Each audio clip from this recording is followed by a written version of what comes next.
داشت صبح قدرمنو لیدونکو سلامونه. د دې مهال مهمو خبرونو ته ښه راغلاست. په سر کې د خبرونو سرټي. د افغانستان د مقاومت جبهې له مشر سره لیدو ته د امریکا شین چراغ. مکال وایي چې له احمد مسعود او ټیم سره به یې وګوري. د طالبانو ځپونکي محدودیتونه او د ملګرو ملتونو نرم سیاست. سټیفن دوجاریک وایي چې له طالبانو سره تعامل ته دوام ورکړي. پر ښځینه زده کوونکو د طالبانو د محدودیتونو دوام. دې ډلې په خوست کې له شپږم ټولګي پورته زده کوونکو ته د ښوونیزو خپرونو د بندېدو غوښتنه کړې. ایرانی شاعر محمد علي بهمني ومړ. او عباس کریمي د پاریس پارالمپیک سیالیو کې د سپینو زرو مډال ترلاسه کړ. بشپړ خبرونه. د امریکا د استازو جرګې د بهرنیو اړیکو کمیټې مشر مایکل مکال د افغانستان مقاومت جبهې ماموریت ستایلی او ویلي دي چې ډیر ژر به د دغې جبهې له مشر احمد مسعود سره وګوري. مکال د جمعې شپه په یو بیان کې زیاته کړې چې د سپټمبر پر 10 به احمد مسعود او د دلې ټیم سره وګوري. نوموړي امریکایي چارواکي همداراز ویلي چې د یو ټیم یې له کلونو راهیسې احمد مسعود سره په اړیکه کې دي. مکال طالبان یوه ترهګریزه ډله بللې او زیاته کړې ده چې پر افغانستان واک ته له رسېدو یې د بشري حقونو په برخه کې هر ډول پرمختګ له منځه وړی دی. د امریکا د استازو جرګې د بهرنیو اړیکو کمیټې مشر دا څرګندونې د امریکا د پخواني پوځي شان راین د هغې غوښتنې په ځواب کې کړي چې د امریکا کانګرس ته یې د احمد مسعود د بلنې لپاره مطرح کړې وه. یا د امریکایي چارواکي په وار وار افغانستان کې طالبانو پر کړنو نیوکې کړي.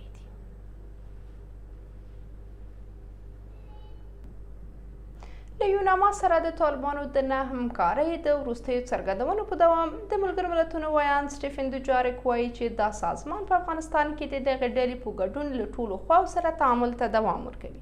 دوجاریک دا څرګندونې د جمعې ورځ په نیویارک کې د یوې خبري ناستې پر مهال کړي دي. هغه ټینګار کړی چې ملګري ملتونه د طالبانو تر واک لاندې افغانستان کې له بشري حقونو ملاتړ کوي.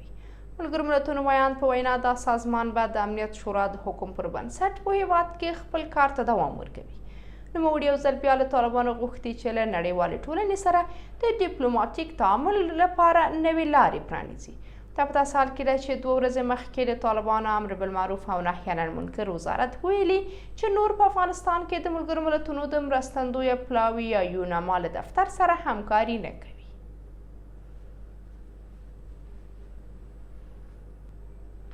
د خوست سیمه ییزې سرچینې وایي چې طالبانو له شپږم ټولګي پورته د نجونو لپاره د راډیوګانو له لارې د ښوونیزو پروګرامونو د بندېدو غوښتنه کړې ده. سرچینې د جمعې ورځ ویلي د دغه ولایت د طالبانو د پوهنې ریاست د سیمه ییزو راډیوګانو مسؤلینو ته خبرداری ورکړی چې له شپږم ټولګي د پورته نجونو د زده کړې پروګرامونه دې ودروي. د خوست د طالبانو د پوهنې ریاست مرستیال خیرګل منګل وایي د نجونو لپاره په ښوونیزو خپرونو کې ښایي د نجونو او نارینه‌و ترمنځ خبرې وشي چې دا د امر بالمعروف او نهي عن المنکر د نوي قانون خلاف کار دی.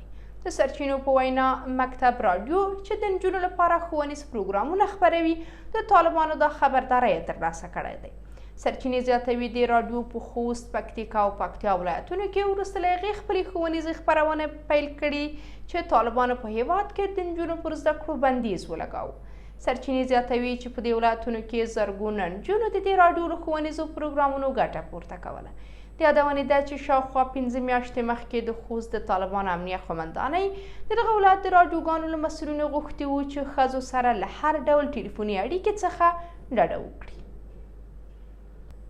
د ایران غزل ویونکی شاعر محمد علي بهمني د 82 کلونو په عمر د مغزي سکتې له کبله ومړ.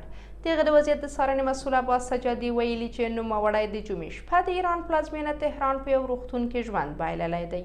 د ایران د اسلامي جمهوریت خبري اژانس د راپور له مخې ټاکل شوی د دې شاعر او لیکوال د جنازې مراسم په بندر عباس ښار کې ترسره شي. بهمني په 1421 لمریز کال کې په ایران کې زیږېدلی. د خپل لومړنی شعر په 10 کلنۍ کې د خپلې مور لپاره لیکلی او په 1413 کال کې د روشن فکر مجلې لخوا خپور شوی و. هغه د ایران د معاصرې دورې یو پیاوړی او اغیزمن شاعر دی. د باغ لال په نوم د بهمني لومړۍ ټولګه په 1450 لمریز کال کې د بامداد خپرندویو ټولنې لخوا خپره شوه. همداراز ایران نوموړي شاعر ګڼ نور اثار هم د خپلې ټولنې لوستونکو ته وړاندې کړي دي. افغان لامبو وهونکی او د متحده ایالاتو د پارالامبو د ټیم غړي عباس کریمي د پاریس په پارا اولمپیک سیالیو کې د سپینو زرو مډال وګاټه. کریمي جمعې ورځ د 450 مترو ګډې لوبډلې آزادې لامبو سیالۍ کې دویم مقام ترلاسه کړ. دغه افغان لامبو وهونکی د امریکا د پارالامبو لوبډلې په بڼه وتوانېده چې د برازیل او هسپانیا له لوبډلو څخه مخکې شي او په وروستي پړاو کې د مکسیکو، ایټالیا او چین له ټیمونو سره سیالي وکړي. دغه راز ټاکل شوی چې عباس کریمي د سپټمبر پر 5مه د 50 مترو آزادې لامبو وهلو او د همدې میاشتې پر 4مه نیټه د پاریس په پارا اولمپیک سیالیو کې له خپلو سیالانو سره سیالي ترسره کړي. قدرمنو لیدونکو دا زموږ د دې مهال مهم خبرونه، د ملتیا مو مننه.